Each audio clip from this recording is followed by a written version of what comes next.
અંકલેશ્વરમાં વિવિધ હાટ બજારમાં ધંધો કરતા વેપારી દ્વારા મામલતદાર અને એસડીએમ ને આવેદનપત્ર પાઠવાયું હતું. અમારી રોજી રોટી છીનવાઈ રહી છે. હાટ બજાર તમામ ચાલુ કરવાની માંગ કરી હતી. સ્થાનિક આગેવાનો અને હાટ બજારના આયોજકો પણ સાથે જોડાયા હતા. અંકલેશ્વર મામલતદાર દ્વારા 12 જેટલા ગામોમાં ભરાતા હાટ બજાર બંધ કરવા હુકમ કરાયો હતો. તાજેતરમાં છેલ્લા 10 દિવસમાં અંકલેશ્વર મામલતદાર દ્વારા ટ્રાફિક સમસ્યા અને ગંદકી તેમજ મંજૂરી વગર ધમધમતા હાટ બજાર બંધ કરવા પોલીસ અને જે તે 12 ગામના તલાટી કમ મંત્રીએ હુકમ કર્યો હતો. આ 12 ગામમાં ભરાતા શનિવારી, રવિવારી, બુધવારી, સોમવારી, ગુરુવારી અને મંગળવારી બજારમાં દુકાનો ખોલતા નાના છૂટક વેપારીઓ તેમજ શનિવારી બજારના આયોજક અને આયોજકો દ્વારા અંકલેશ્વર મામલતદાર અને એસડીએમ ને બજારો પુનઃ શરૂ કરવાની માંગ સાથે લેખિત આવેદનપત્ર પાઠવ્યું હતું. નાયબ મામલતદાર ભરત પટેલને આવેદનપત્ર પાઠવી તેમના દ્વારા નાના ધંધા રોજગાર મેળવતા વેપારીના પરિવારની આજીવિકા છીનવાઈ રહી છે.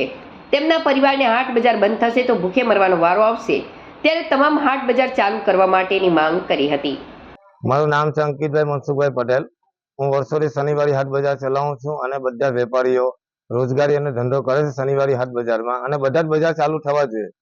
હરેક બજાર માર્કેટ ચાલવા જોઈએ કે બધાની રોજગારી ચાલે. અમારી કોઈ સરકારી નોકરી નથી, બરાબર. અમે મહેનત કરીને જીવીએ છીએ અને પોતાની જાતે મહેનત કરીએ છીએ અને બધાના રોજગાર બી એની પર ચાલે છે. છોકરાઓ ભણવાનો ખર્ચો બી અમે હાટ બજાર પરથી કરીએ છીએ.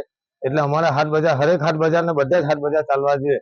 આટલી અમે મામલતદાર સાહેબ અને પ્રાંત સાહેબને અમે રિક્વેસ્ટ કરીએ છીએ કે અમારા જે પેપર ટેબલ પર મૂકેલા સાહેબ અમને સહી કરીને આપો તો અમારી આગળની ભવિષ્ય અને અમારું રોજગારી ચાલે. આટલું અમે કહેવા અહીંયા આવેદનપત્ર સાહેબને આપવા માટે આવેલા છે અને આવેદનપત્ર સાહેબને આપી દીધેલું છે. હજુ આવેદનપત્ર સાહેબને આપેલું છે, કીધેલું છે કે ભાઈ બજાર તમે ચાલવા દો.